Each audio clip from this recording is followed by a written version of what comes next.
Rais Samia hafurahii anavyoona misongamano mikubwa sana hapa Dar es Salaam. Na si Dar es Salaam tu, nchi nzima. Hapendi na hafurahii. Na hisia zake hizo hajawahi kuzificha anapokutana na sisi wasaidizi wake.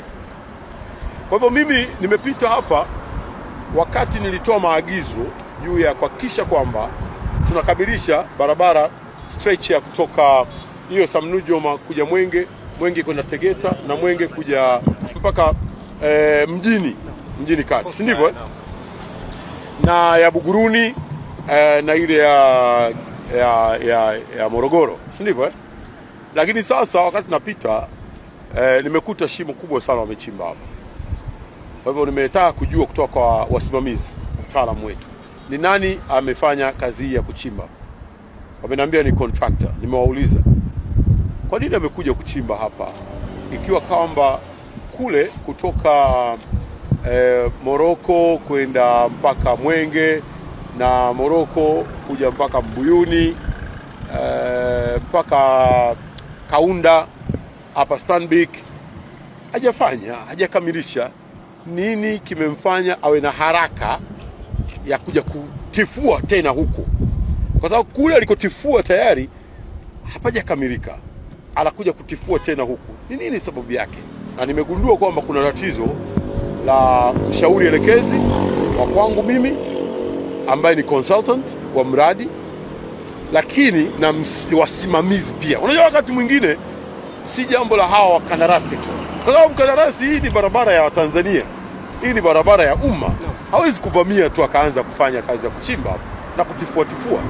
Nimemwagiza katibu mkuu kwanza aniletee habari za hawa wasimamizi wote, na huyu mshauri elekezi nitamchunguza kwa nini anatufanyia vitendo vya namna hii. Nilikuwa katika hatua zangu kubwa mbili. Hatua yangu ya kwanza kwa wakandarasi hawa ilikuwa wote nimewaishu watulipe fidia ya kutucheleweshea miradi yetu.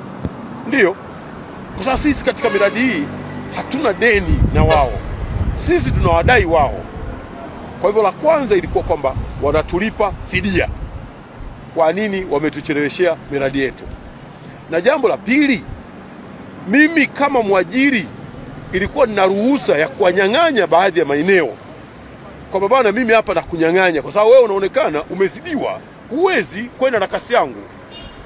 Sasa yawezekana pale ninapotaka kumnyang'anya, mshauri elekezi na wasimamizi wengine labda sio waaminifu, wameamua kumpa aendelee ili kufifisha hoja ya kumnyang'anya. Ndio maana namwambia huyu, mnakwenda kukuchunguza. Mimi naitwa Rajabu Idi. Rajabu Idi. Mimi ndio msimamizi wa mradi. Na kwa hiyo nachukua fursa hii kuwaomba radhi wa Tanzania kutokana na usumbufu wanaopata jinsi tunavyojenga hii barabara. Matatizo tunayopata ni mengi, lakini tunajitahidi kwa kadri ya uwezo wetu kutumia uwezo wetu wa akili na juhudi zote kusimamia mkandarasi vizuri ili kazi hii ikamilike.